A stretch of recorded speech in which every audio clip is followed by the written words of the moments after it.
Alright, welcome back. The one thing worth noting is, of course, when I bought the iPad Pro, the first thing you want to do, you want to buy protection.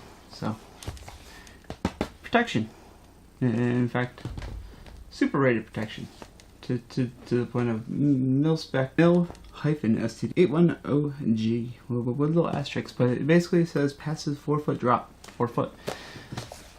4 foot on an average person would probably be waist high, I guess. If you're 6 foot, I got 32-inch legs, so we're kind of getting there. If I'm holding the iPad at my chest, actually walking around with it, and I drop it, I think I'm going to be higher than 4 feet. Don't know what the asterisk means. Can't find it on here anywhere. And of course, in Targus' fashion, nothing has changed. I used to have a case almost exactly like this years ago. As a matter of fact, not much has changed with the Targus case, except now they got this mil-spec standard that you're paying for. Even that hasn't changed. The price is still the same, $89. The clip did change though. I will say this: that is a different clip. And we have a pen holder now. So we have somewhere to put our pen. What else changed? When it's closed, if you put it in your bag and it flops around a little bit, this opens up. You know what happens when things open up? And guess what? That opens up to the glass. That's where your screen would be.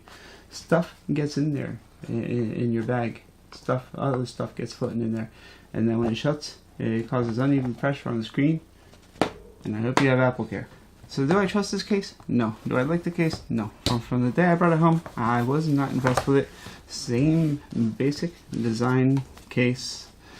Only 4 position stand. 1, 2, 3, 4. Done. They did make this flexible now. Well, what kind of material are they using? I'm not quite sure. They don't specify. They got your standard, rotation, horizontal, vertical position. They've had that for a while now.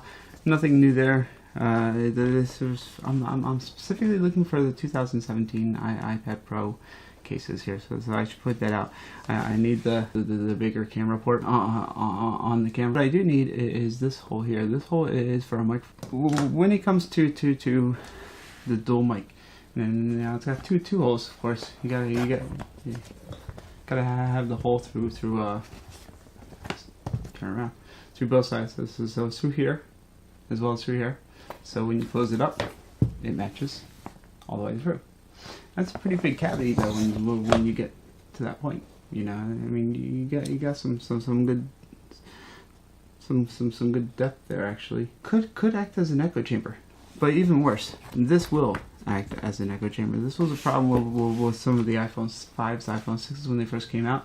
The cases, some of the cases were fold cases around itself, and when they folded it like this acted as an echo chamber. And it actually, they didn't realize that the phone was using a noise canceling software to block out ambient noise, so the person you're talking to does not hear this noise on the other side. Nothing different with the iPad Pro. My testing actually concluded that it's using both mics, here and here, side and front, or side and back. Now if you're taking a picture with the rear camera, it uses this mic specifically.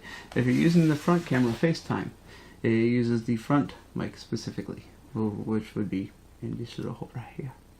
So, but when you're doing, say, voice dictation on a phone call, it uses that same noise canceling. It uses both mics at the same time.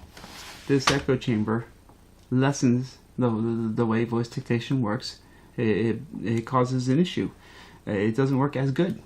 The noise canceling actually works so well that I can make a phone call and talk to somebody, and while I'm talking to them, pull up a YouTube video, unmute it, and watch a YouTube video playing through the 4 speakers, 2 of them right next to these 2 mics.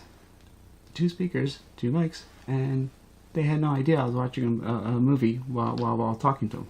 Another thing they did, which I do not care about, one of the other things they did is, notice the slot here. They have a cutout for the speakers. They're trying to port the 4 speakers of the iPad Pro forward.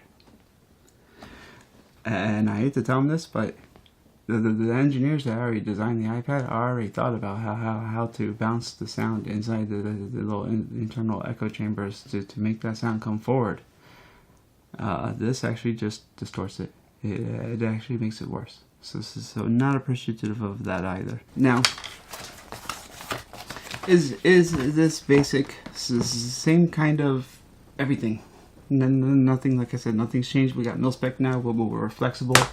Cloth instead of a fake leather, and a new clip. That apparently the new clip is actually a flaw in my eyes, because it causes this little bit of a sag here that things can get trapped in between your screen when it's in your backpack. So is this worth $89? I usually don't give bad reviews, but no, it is not worth $89. And we'll test this 4-foot drop. It passed.